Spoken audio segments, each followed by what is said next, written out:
ತನಿಖೆಗೆ ಕೋರಿ ದೂರುದಾರ ಸ್ನೇಹಮಯಿ ಕೃಷ್ಣ ಅವರು ಸಲ್ಲಿಸಿದ್ದ ಅರ್ಜಿ ಹೈಕೋರ್ಟ್ನಲ್ಲಿ ವಜಾಗೊಂಡಿದೆ.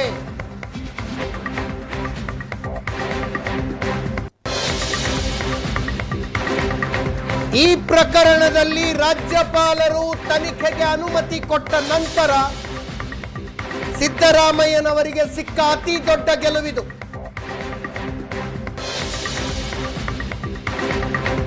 ಕಾನೂನಿನ ಗೆಲುವು ರಾಜಕೀಯ ಮೇಲುಗೈ ತಂದುಕೊಟ್ಟಿದೆ.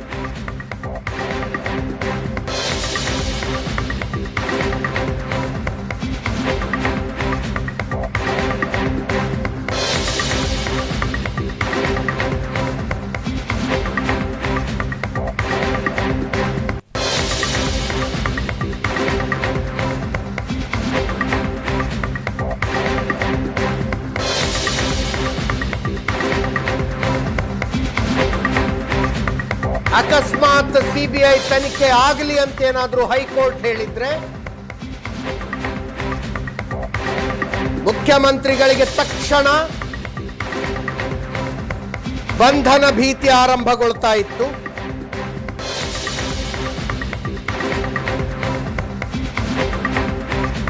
ಆಗ ಮುಖ್ಯಮಂತ್ರಿ ಸ್ಥಾನದಲ್ಲಿ ಮುಂದುವರಿಯುವ ಪ್ರಶ್ನೆ ಕೂಡ ಬರ್ತಿತ್ತು.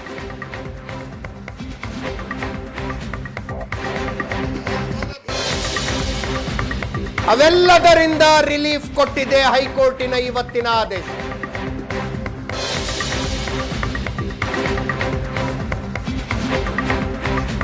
ಲೋಕಾಯುಕ್ತ ಪೊಲೀಸರ ತನಿಖೆ ಏನೇನಾಗಿದೆ ಅನ್ನೋದನ್ನು ಹೈಕೋರ್ಟ್ ಗಮನಿಸಿದೆ.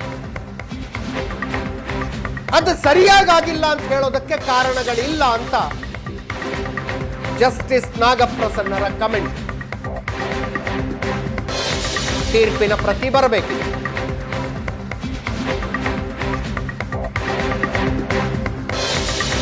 ಲೋಕಾಯುಕ್ತ ಪೊಲೀಸರು ತಾರತಮ್ಯ ಮಾಡಿದ್ದಾರೆ, ತನಿಖೆ ಸರಿಯಾಗಿ ಮಾಡಿಲ್ಲ, ಅವರು ಸ್ವತಂತ್ರವಾಗಿ ತನಿಖೆ ಮಾಡಿಲ್ಲ ಅಂತ ಹೇಳುವುದಕ್ಕೆ ಕಾರಣಗಳಿಲ್ಲ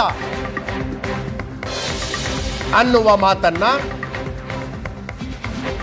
ತೀರ್ಪು ಕೊಡುವುದಕ್ಕಿಂತ ಮುಂಚೆ ಜಸ್ಟಿಸ್ ನಾಗಪ್ರಸನ್ನರು ಉಲ್ಲೇಖಿಸಿದರು.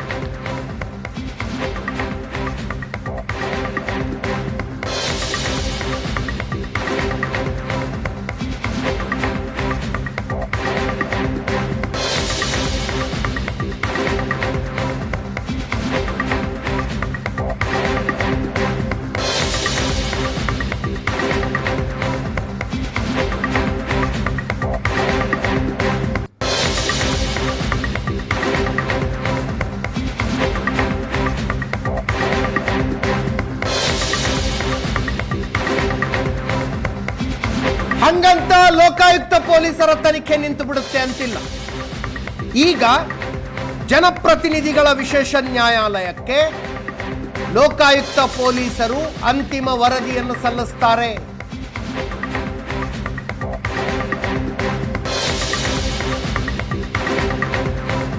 ಡಿಸೆಂಬರ್ 26ನೇ ತಾರೀಕು ಸಲ್ಲಿಸಬೇಕಾಗಿತ್ತು ಈ ವರದಿಯನ್ನ.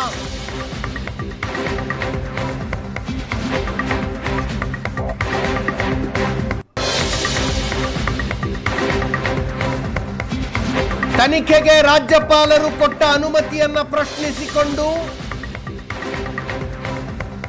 ಮುಖ್ಯಮಂತ್ರಿ ಸಿದ್ದರಾಮಯ್ಯನವರು ಹೈಕೋರ್ಟಿಗೆ ಬಂದಾಗ ಪ್ರಕರಣ ಇದೇ ಜಸ್ಟಿಸ್ ನಾಗಪ್ರಸನ್ನರ ಎದುರಿಗೆ ಬಂದಿತ್ತು.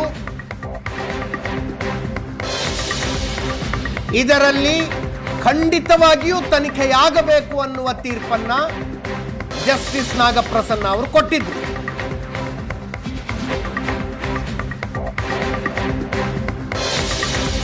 ತನಿಖೆ ಲೋಕಾಯುಕ್ತ ಪೊಲೀಸರಿಂದ ಆಗಬೇಕು ಅಂತ ತೀರ್ಮಾನಿಸಿದ್ದು ಜನಪ್ರತಿನಿಧಿಗಳ ವಿಶೇಷ ನ್ಯಾಯ.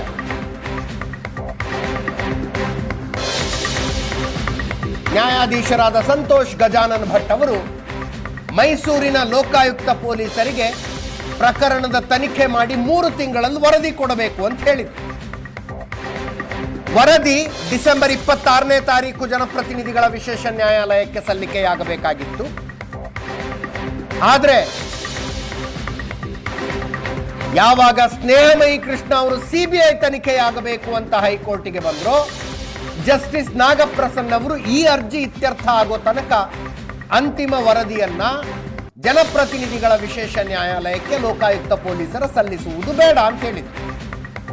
ಇವತ್ತು ಈ ತೀರ್ಪು ಬಂದಿದೆ. ಇನ್ನು ಲೋಕಾಯುಕ್ತ ಪೊಲೀಸರು ವರದಿಯನ್ನು ಸಲ್ಲಿಸಬಹುದು.